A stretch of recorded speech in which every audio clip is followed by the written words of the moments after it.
We hadn't even finished the appetizers when the air shifted. Not in some poetic way. Tangibly. Like the room dropped 2 degrees and nobody else noticed. The waiter was still pouring sparkling water like nothing had changed. But something had. I felt it. I tasted it. That metallic twinge of something wrong sitting on the back of my tongue. We were in a high-end Italian place uptown.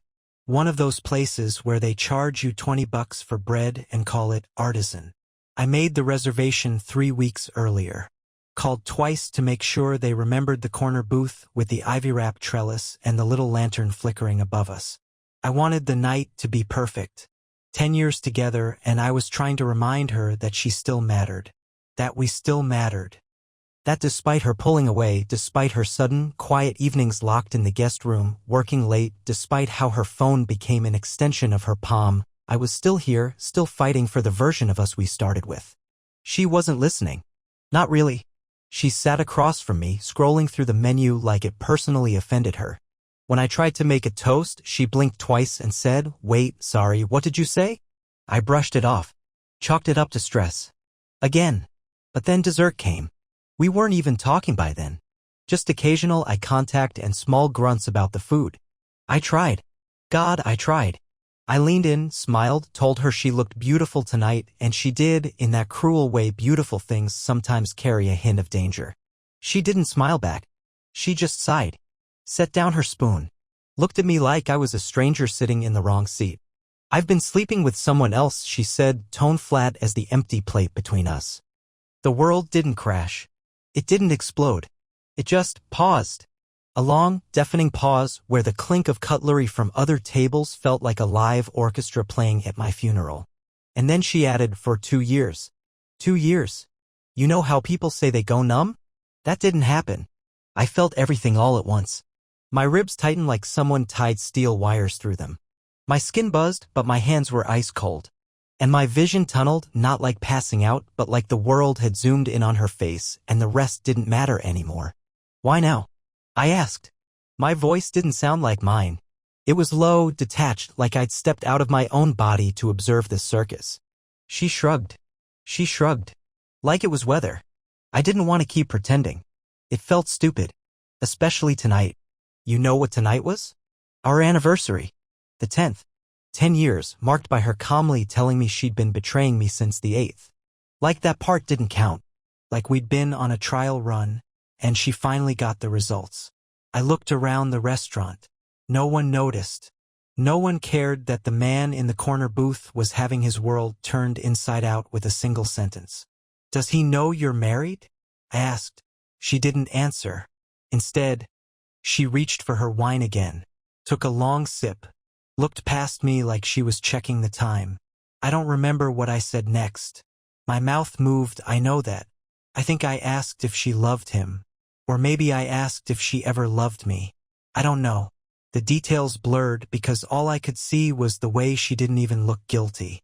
There wasn't a single crack in her mask. She wasn't confessing a mistake. She was announcing a decision. Like she'd just signed a lease on a new apartment. I stood up. Not dramatically. Not to storm out. I just couldn't sit anymore. The booth felt too tight. The walls too close. I needed air. I needed to move, to think, to not throw up all over the stupid white tablecloth. She didn't stop me. Didn't ask where I was going.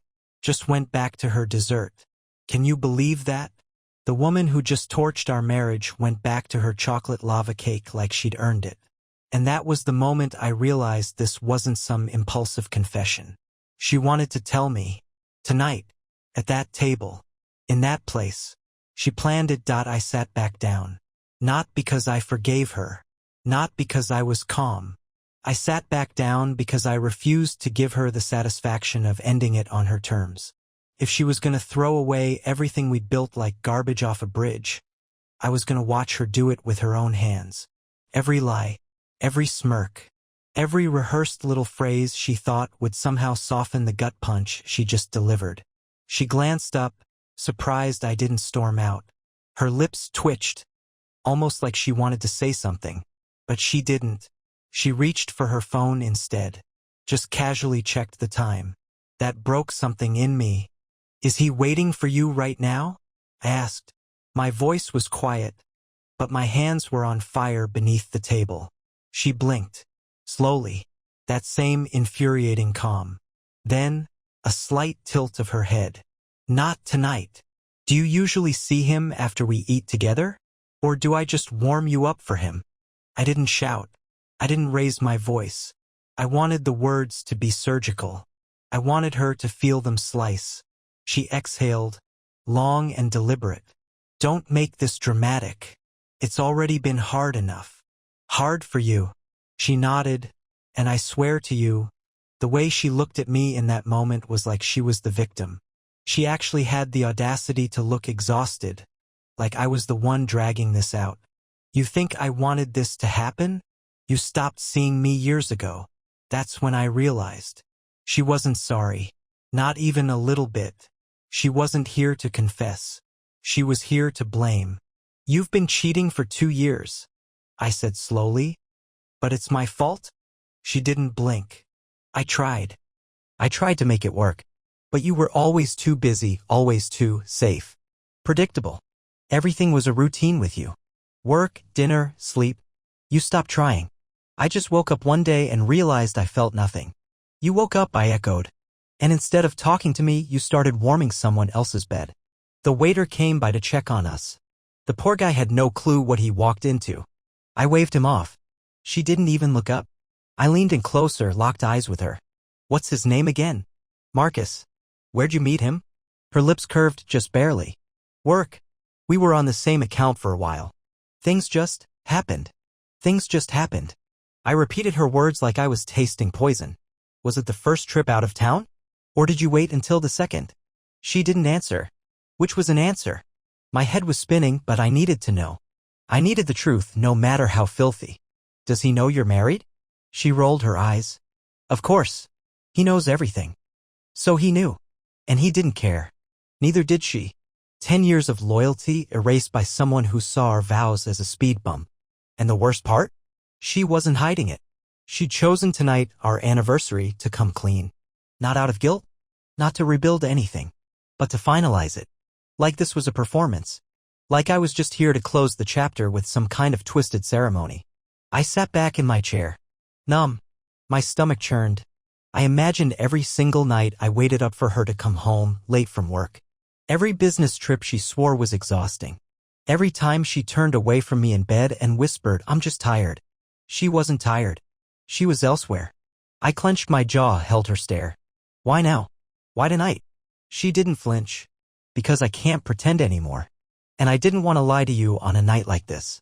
I laughed. Laughed like something broke open inside me. You waited 2 years to not lie to me. And you think that earns you points? She just shrugged. I thought you deserved the truth. The truth? I stood up again. I couldn't help it. The table felt like it was closing in.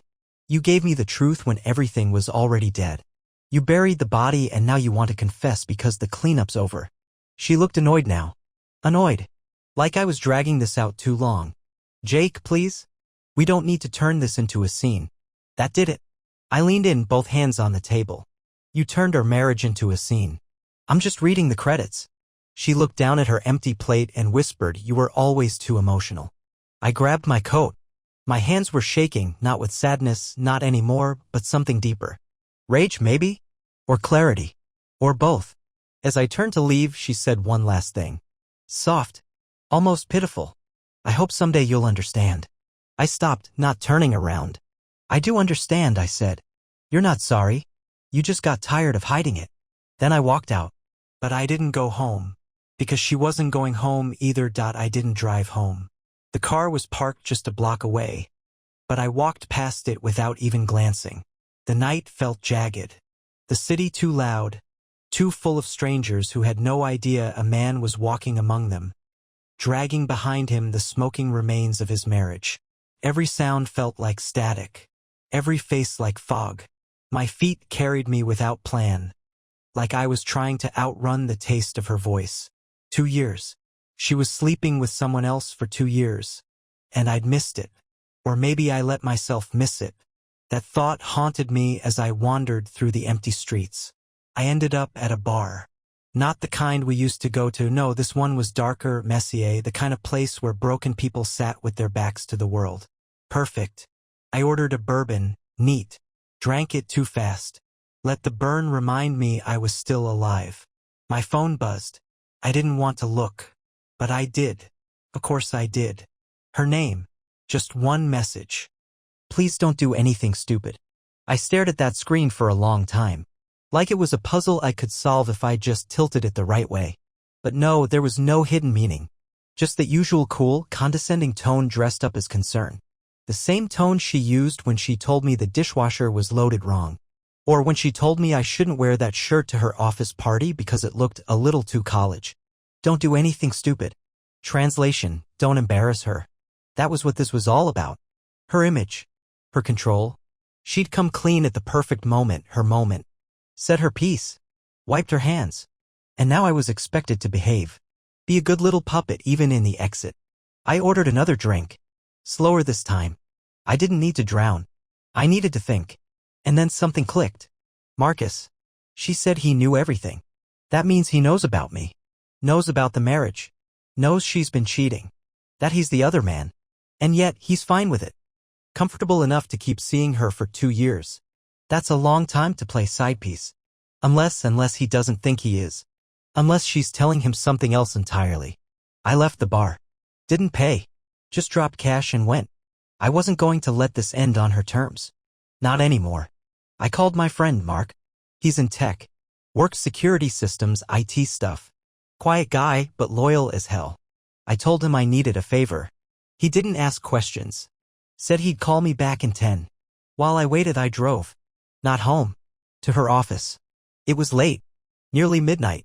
The building was dark except for a few floor lights that never shut off. I parked across the street, just out of the glow of the lampposts, engine off.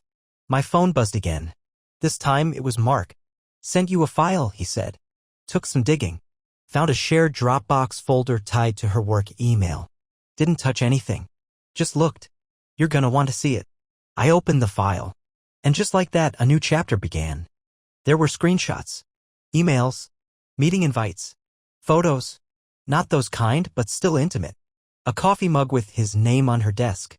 A dinner reservation forwarded from her account labeled our spot. And then there was the kicker. A flight confirmation. 2 seats. First class. Leaving in 3 weeks. Destination, Portugal. I stared at the name next to hers on the itinerary. It wasn't Marcus. It was a woman. A woman I'd never heard of. A coworker, apparently. Based in the European branch of the company. I stared at that screen for 5 solid minutes. And that's when it hit me. She wasn't just lying to me. She was lying to everyone. I sat there in my car, staring at that itinerary, letting the pieces drift into place like slow, cruel puzzle fragments. She had told me she'd been with Marcus for 2 years. Looked me straight in the eye and dropped that name like it was her final truth. But the flight she booked, the real future she was building, wasn't with Marcus. It was with a woman named Clara Hensley. The name meant nothing to me at first. But then I searched. Clara was on the company's website. Corporate communications. Based in Lisbon, Portugal. She looked young, ambitious. One of those overachiever types, all TED Talks and coffee-stained notebooks. But there was something else, an entire photo gallery of conferences, team events, awards dinners, and there she was. My wife always nearby. A hand on Clara's back in one picture. Laughing too closely in another. Then I saw it. One photo dated 11 months ago. Taken at some rooftop dinner in Barcelona. Clara's head resting gently on her shoulder. My wife's hand wrapped around her glass, her eyes closed like she was savoring a secret she didn't plan on sharing. Marcus wasn't the lie. Marcus was the cover. I leaned back, phone in my lap, heart pounding against the inside of my chest like it was trying to claw its way out. I thought I was angry before. I wasn't. That was just the warm-up. Now the rage took on a new shape, something colder, tighter. Not because she was with a woman. That part didn't matter. What mattered was that she'd weaponized her betrayal. She'd manipulated the story, crafted a false villain, Marcus, just so she could control how I reacted. So I wouldn't look deeper. So I'd blow up in the predictable, masculine way, furious at the man who took my wife. But there was no Marcus. He didn't exist. Or if he did, he was nothing more than a name she borrowed to shade the truth. She wanted me to feel humiliated in a very specific direction. And she almost pulled it off. But now I knew something she didn't know I knew. And that changed everything. I didn't sleep that night. I just sat at the kitchen counter when I got home, replaying every conversation we'd had over the past 2 years with new eyes. Suddenly, all those vague references to work stress, all those private calls on the balcony, all those smiles she thought I didn't notice when she read her texts, they were recalibrated. And now they had names, places, flight numbers. The next day, I played it cool. She came home mid-morning. Said she had called out. Of course she had. I was supposed to be a wreck after the dinner. I was supposed to be too stunned to function. She probably imagined me curled up on the couch, crying or drinking or throwing things. She expected chaos. She didn't expect silence. I greeted her like nothing had happened. I poured her coffee. I even asked if she wanted eggs. She blinked twice, clearly thrown off. But she said yes. And I made them. Scrambled the way she likes. I sat across from her, watched her eat, watched her avoid my eyes. I asked her if she wanted to talk. She shook her head. Not yet. I smiled. Take your time. She thanked me. Actually thanked me. I think she thought I was processing, healing, beginning my journey through the 5 stages of grief. But I wasn't grieving. I was investigating. That afternoon I got access to her tablet. The one she barely used anymore. Except she did use it, she just never expected I'd check the file recovery folder. That's where I found a half-written letter. Not to me. To Clara.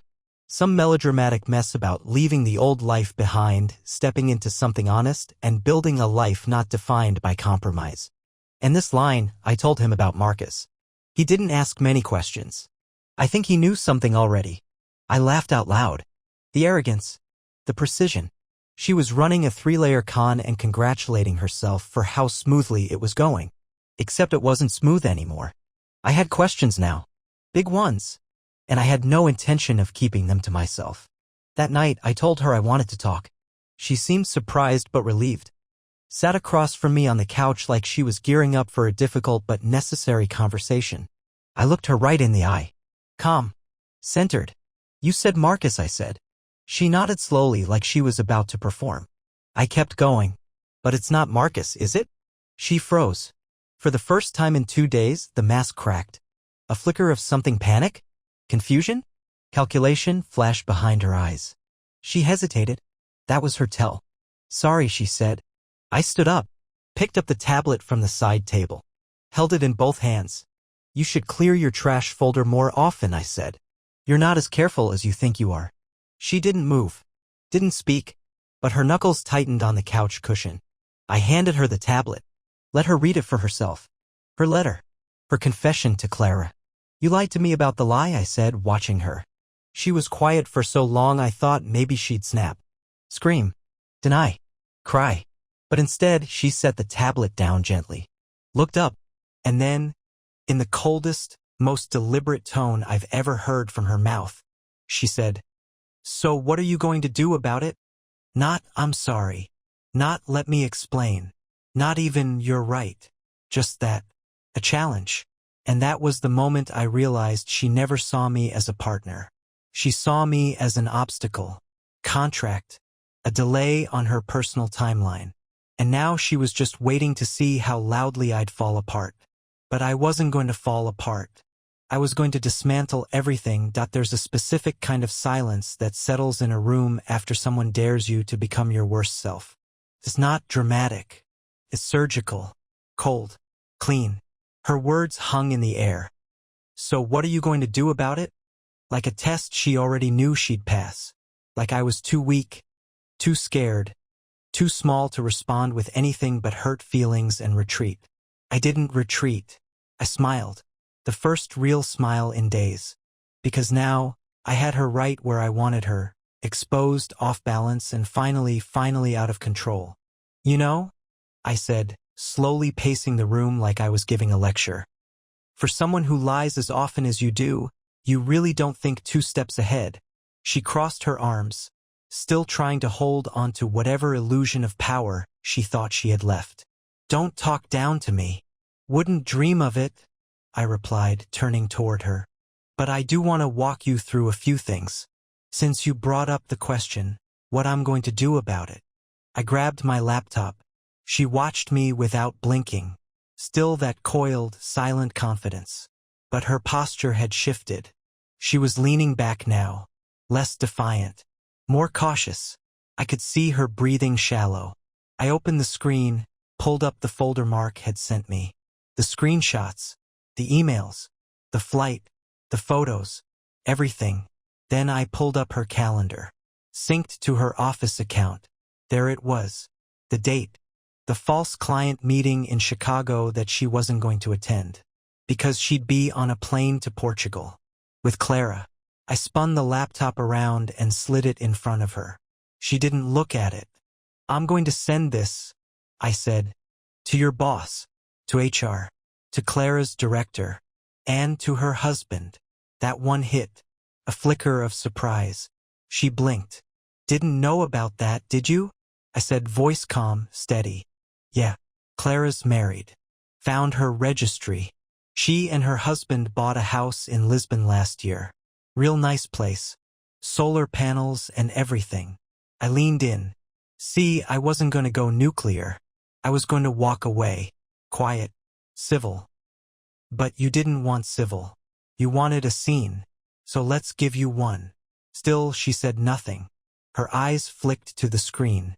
Just once. Just enough for me to know she was calculating. Trying to assess how much I actually had. But it didn't matter anymore. I had enough. And I wasn't bluffing. I pulled up the draft email. All the addresses filled in. The subject line, clarification on recent internal misconduct. Then I stood up. You've got until tomorrow morning to tell them yourself, I said. All of them. Otherwise, I press send. Finally, she moved. Shot up from the couch like someone lit a fuse beneath her. You're threatening me, she said, voice sharp, brittle. I didn't flinch. No. I'm giving you a chance to write your own ending. It's the only grace I'm offering. After that, you're just another liar with a fake itinerary and a dead career. You're insane. And you're sloppy. She stepped closer, eyes blazing. You're really going to blow up my entire life because I didn't love you anymore? No, I said, stepping in even closer. I'm going to blow it up because you made me the fool in a story I never agreed to be part of. You could have ended it. Told me the truth. Left with some dignity. But you dragged me through the mud while building an exit plan behind my back. And then you tried to insult me by giving me a decoy. She paused, breathing hard. There was something unfamiliar in her face now, realization. That this wasn't about revenge. This was justice. Me finally reclaiming control over something shed long since stolen. I didn't expect this from you, she whispered, almost like she was disappointed. That's the problem, I said. You never really knew me. I took my laptop. Walked past her. Didn't look back. But as I reached the door, she said something. Quiet. Barely a whisper. I wasn't going to get on the plane. I turned just a little. Met her eyes. That makes it worse, I said. Because now I don't even believe you when you tell the truth. And I left. She didn't follow. She never does when it's not on her terms. I didn't sleep that night either. Not from rage or heartbreak, but from the hum. That low, electric tension of someone finally reclaiming his narrative. I wasn't unraveling anymore. I was assembling. By sunrise, I had my next move planned. I started with her company. Not the bosses. Not HR. The interns. See, people think scandals start from the top. They don't. They bubble from below, little whispers, half-truths passed between cubicles, screenshot chains shared over after-work drinks. I knew the culture of her office. Image-obsessed. LinkedIn warriors. A slip in the narrative and you're done. So I didn't go nuclear. I seeded doubt. From an anonymous email, I sent 3 interns a collection of accidental attachments, a PDF containing the double-booked itinerary, Clara's name highlighted, an image of her with Clara at that rooftop dinner with the caption, private client event, and a calendar screenshot showing her fake Chicago trip with the exact date and flight to Portugal. No context. No explanation. Just suspicion. I knew human nature. Curiosity would do the rest. Then I turned to Clara's husband. His name was Lucas. Found him through Clara's tagged wedding photo, clicked through the best man's post, followed to his business page. Took all of 10 minutes. He owned a small gallery downtown. I emailed him the same packet, no commentary. Just evidence. And at the bottom a line that said, "You deserve to know the truth." From someone who learned too late. I felt nothing as I clicked send. Not guilt, not triumph. Just a deep, satisfying calm. She still didn't know I'd moved. Still thought I was reeling at home, licking my wounds. So when she walked through the front door that evening, calm and dressed like she hadn't watched her world fracture the night before, I was already gone. I left a single note on the counter. "I'm reclaiming the years you wasted. Don't call. The world will speak to you now." She called. 8 times in the next 2 hours. Left 4 voicemails. They started measured, collected. "Jake, we need to talk. I think we both said things we didn't mean." Then came the shift. "Why are you doing this? I told you it was over. Why make it worse?" And finally, desperation. "I know what you did. I don't know how you found out about Clara, but you had no right. Do you understand that?" "No right? Oh, but I did. Every right. Because I was dragged behind a parade I never signed up for, forced to smile while my life disintegrated under a curtain of deception. She treated my silence like consent, mistook my patience for ignorance. And now she was watching it collapse not from a storm, but from small, deliberate cuts. A week passed. The fallout was deliciously slow. First, I got a text from an old friend of hers, Rachel. Never liked me much. "Hey, I heard about everything. I don't know what's going on, but she's telling people you had a breakdown? Are you okay?" That told me everything. She was already spinning the story, making herself the misunderstood martyr. Classic. 2 days later, I got another message. This time from Clara. It was short. "You destroyed my marriage. You're a coward." I almost laughed. Destroyed it? No. I just uncovered the rot. She built it. I just held up a mirror. I didn't respond. I didn't need to. Because 2 more days after that, I got an email from her. Subject line, "This isn't the end." The body was short, precise, full of venom dressed in elegance. "I don't know what kind of man you've become, but I hope it was worth it. I'm losing my job, my reputation. Clara won't even speak to me. You think you won? You didn't. You just became a villain in your own story. No apology. No ownership. Just lashing. Just projection." I read it once, then deleted it. And in that moment I knew this wasn't about revenge anymore. It was about extraction. I was peeling her out of my life, fiber by fiber, until all that was left of her was a cautionary tale I'd tell myself on nights when I forgot how easily trust can. Our OT.IT started with a phone call I never planned to answer. My attorney's voice was clipped, professional.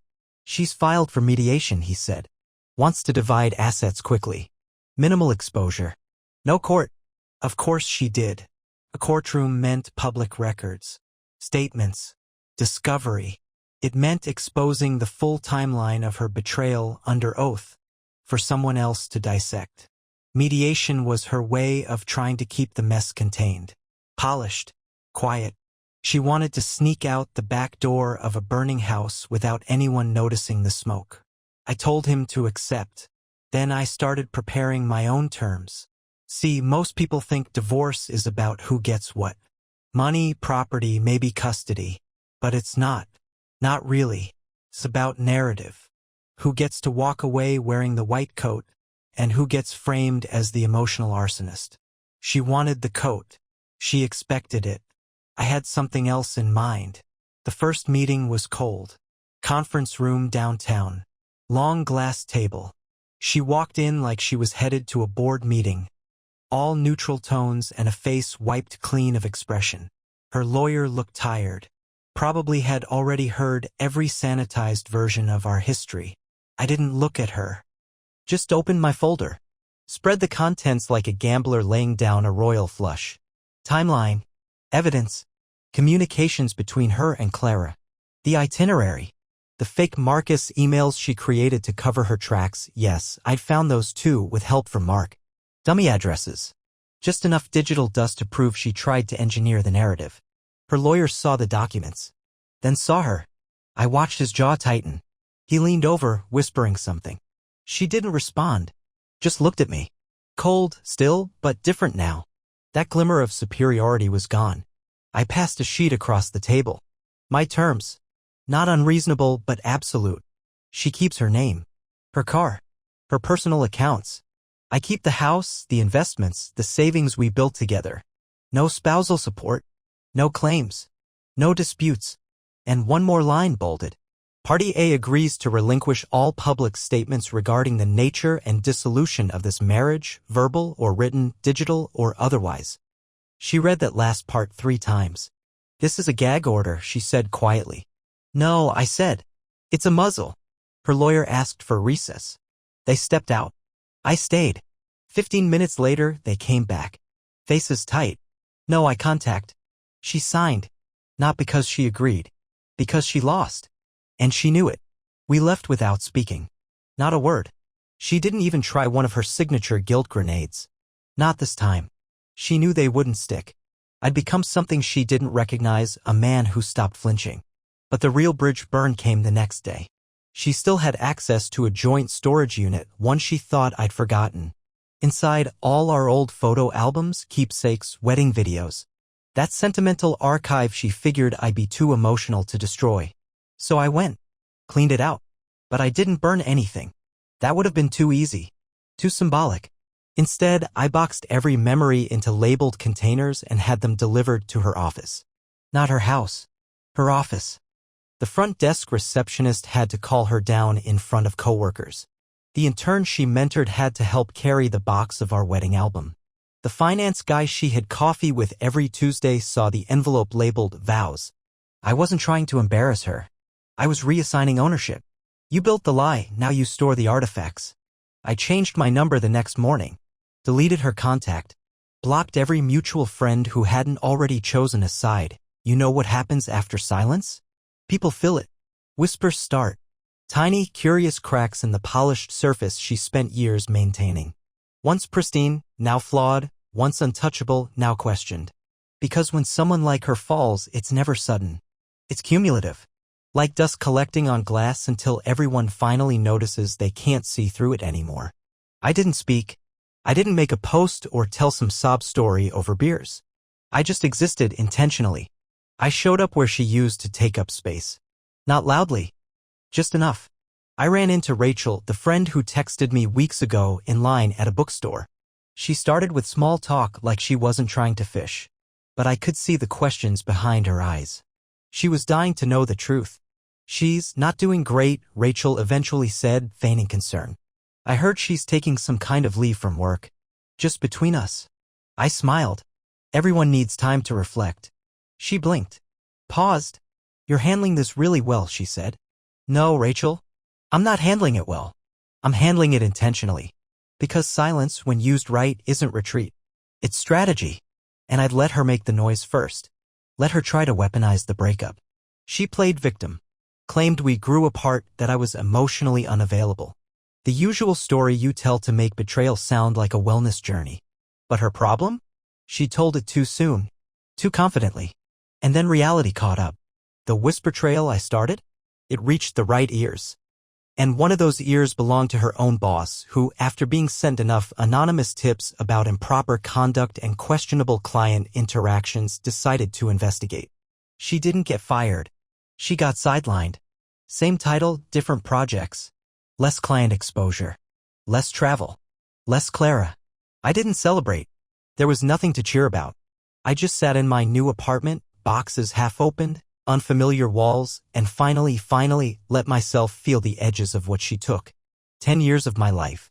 10 years of dinners, inside jokes, whispered dreams under heavy blankets, Sunday mornings with mismatched mugs, and unspoken plans for kids we hadn't even named yet. It wasn't just betrayal. It was theft. She didn't steal my future. She stole the version of me who still believed in it. And I had to rebuild that man from the ground up. So I started writing. Not just to process. Not just to vent. But because the one thing I realized through this entire collapse was this: you're invisible until you speak. She had shaped the narrative so effortlessly for so long, smiles in social posts, subtle digs at my career, tiny rewrites of our history at dinner parties when she thought I wouldn't catch on. And I let her. Because I thought silence meant peace.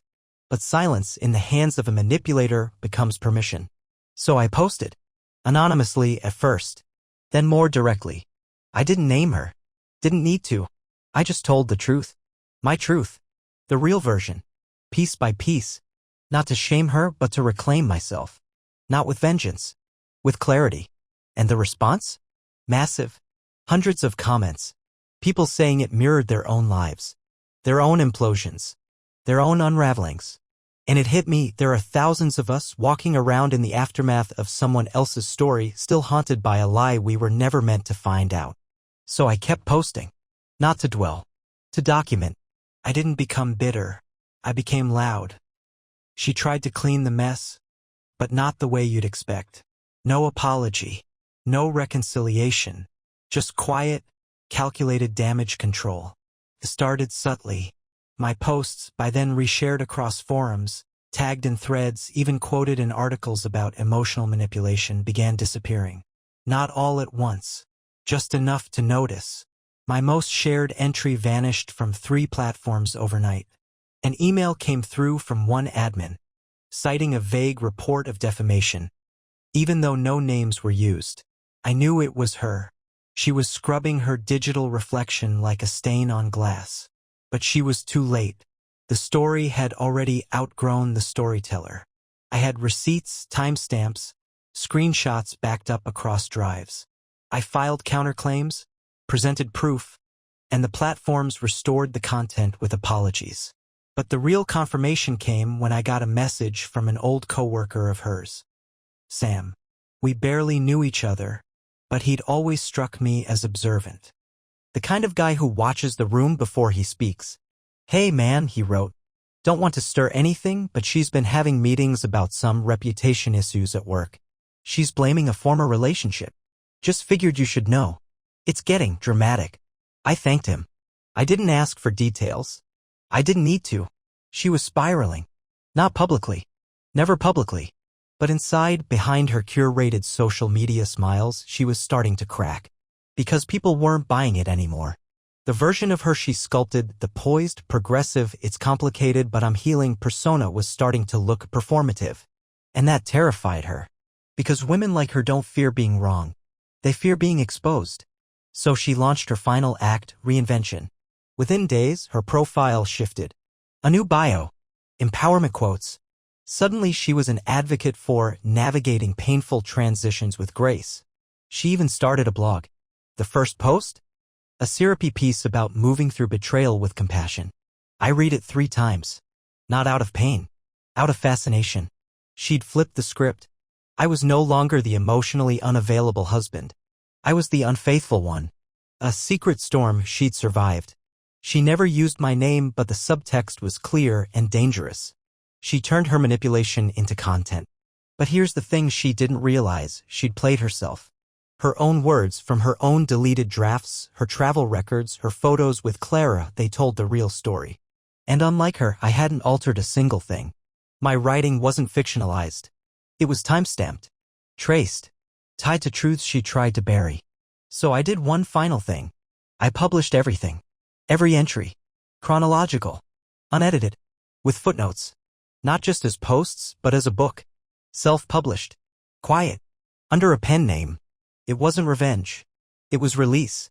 And it worked. It spread. Picked up traction in forums, in book clubs, in quiet corners of the internet filled with people nursing their own invisible heartbreak. It didn't need her name. The truth has its own gravity. And it pulled. 3 weeks after it launched, I got an email. No subject line. No greeting. Just 2 words, you win. I didn't respond. Because it wasn't a game. It was a reckoning. And I wasn't finished. Closure didn't come like a thunderclap. There was no dramatic final confrontation. No epiphany soaked in tears. Closure came quietly, like water finally finding its level after a storm. It happened on a Tuesday. Gray sky, cool wind. I was sitting at a corner cafe, just sipping black coffee and reading emails. One of the baristas had recognized me, not by face, but by words. She'd read my book.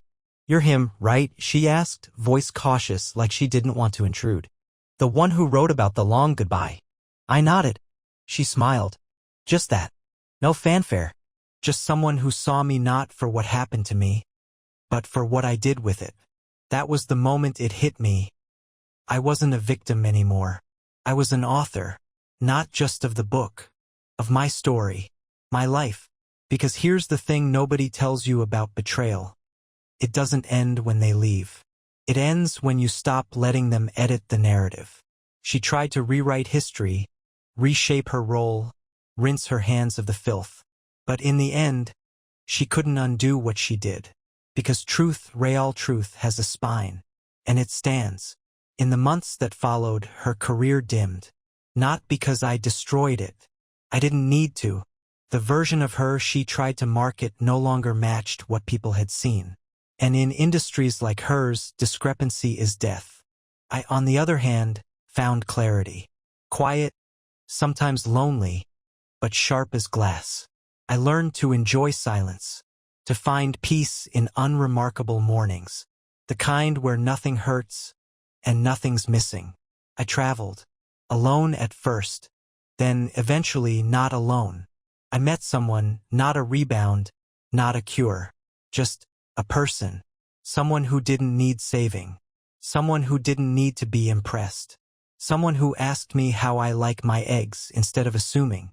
But more importantly, I met myself again, the man I was before the gaslighting, before the guilt trips disguised as dialogue, before the slow, corrosive erosion of my self-worth. He was still there, bruised, sure, but alive.